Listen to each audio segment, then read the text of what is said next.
안녕하세요. 책 읽는 아줌마 엔다줌마입니다.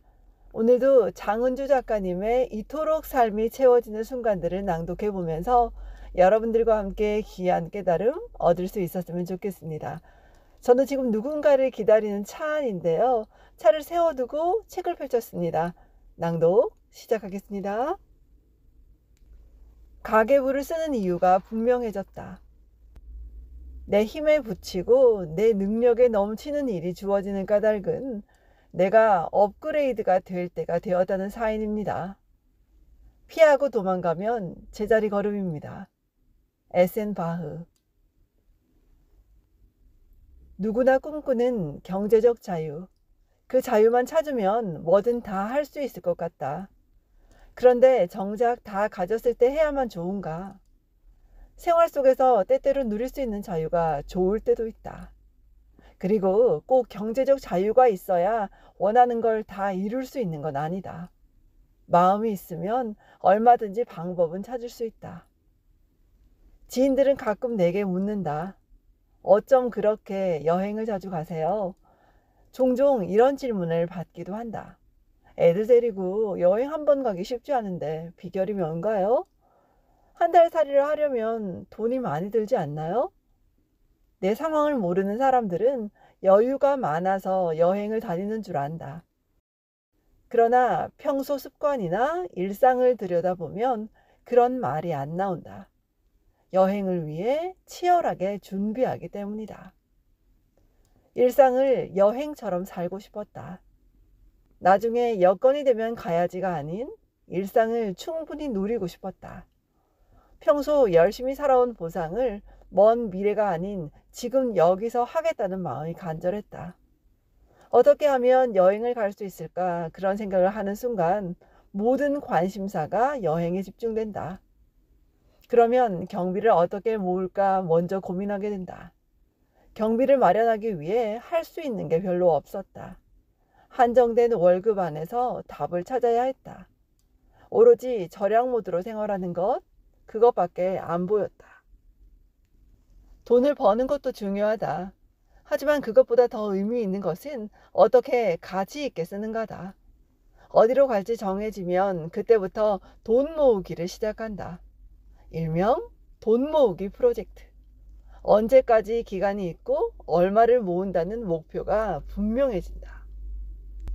그러면 왠지 미션을 달성해야겠다는 의지가 생긴다. 세부 기간을 정하고 바로 프로젝트에 들어갔다. 정보를 모으면서 먼저 예산을 파악했다. 이번 여행에서는 얼마 정도 들겠구나. 계산을 하고 계획을 철저하게 세운 다음 거기에 맞추어 생활했다. 평소 조금씩 습관을 들이면 어느 정도 수월하게 달성할 수 있다. 여행을 위한 특별한 이벤트라 생각하면 마음이 한결 낫다. 프로젝트를 이루기 위해 가계부를 썼다. 요즘은 예쁘고 실속 있는 가계부들이 넘쳐난다. 가계부가 없어서 못 쓰는 게 아니다. 좋은 앱들도 많아서 관리하기가 편해졌다. 무엇이든 자신에게 맞는 걸 찾아서 계속 써나가면 된다. 평이 좋아 서점에서 구매해 쓴 가계부는 오래 쓰진 못했다. 각자마다 사정이 다르고 쓰는 스타일도 있는데 그 안에 맞추려니 번거로웠다. 처음에는 따라해도 나중에는 잘 안 쓰게 된다. 남들이 정해놓은 일정한 형식에 맞추어 쓰는 건 다소 불편하다. 습관이 되지 않으면 그 불편함을 이겨내기가 힘들다. 남이 만들어 놓은 틀에 맞추다 보니 오래 쓰지 못했다. 새로 산 가계부는 결국 버려졌다. 이것저것 사용해 봤지만 역시 기본에 충실한 게 좋았다. 많은 것을 담은 가계부보다 관리하기 편하고 실속 있는 걸 선택한다. 매번 바뀌는 가계부도 익숙해지려면 시간이 걸린다. 그래서 예전에 흔히 쓰던 투박한 금전 출납부를 사용해 오랫동안 쓰고 있다. 이제는 줄을 그어서 표도 만들고 필요하면 종이와 포스트잇을 곳곳에 붙여가며 쓴다. 오른쪽 위에 색인을 붙이고 꾹꾹 눌러가며 쓰는 일이 즐겁다. 계속 쓰다 보면 자신만의 방법이 보인다. 나만의 스타일로 써야 즐겁고 오래간다. 방법을 모를 때는 그저 하루의 지출만 썼다. 그러면서 나름대로 열심히 쓰고 있다고 생각했다. 그런데 특별히 달라지는 게 없었다. 요령을 모른 채 그저 기록하기에 바빴다. 하지만 이젠 안다. 숫자만 쓴 가계부는 단지 통계에 불과하다는 것을. 하루 이틀 쓰다 말고 단순히 수입과 지출을 쓰는 건 의미가 없다. 가계부의 핵심은 무엇보다 꾸준함에 있다. 꾸준히 쓰면서 생활의 변화를 만들어내야 한다. 그렇지 않으면 쓰는 의미가 없다. 지출에 대한 반성이나 앞으로의 계획, 목표와 다짐을 꼭 쓰도록 하자. 그렇게 쓰는 과정에서 변화와 성장이 일어난다. 가계부를 보면 생활의 전반적인 모습이 다 드러난다. 어디를 자주 가는지, 무엇에 관심을 두고 주로 사게 되는지가 보인다. 그 기록을 통해 삶의 패턴과 욕망의 크기도 알 수 있다. 관심을 가지고 보면 모든 게 다 들어있다. 그런 면에서 가계부는 단순한 기록이 아니다. 과거와 현재 그리고 미래를 이어주는 통로가 되어준다. 지금 자신이 어떻게 살고 있는지 삶의 모습이 그 속에 다 들어있기 때문이다. 가계부를 쓰면 자신과 대화하는 시간이 많아진다. 내가 정말 원하는 게 무엇인가? 진정 바라는 것에 대해 계속 생각하게 된다. 그 과정에서 불필요한 것을 줄일 수 있다.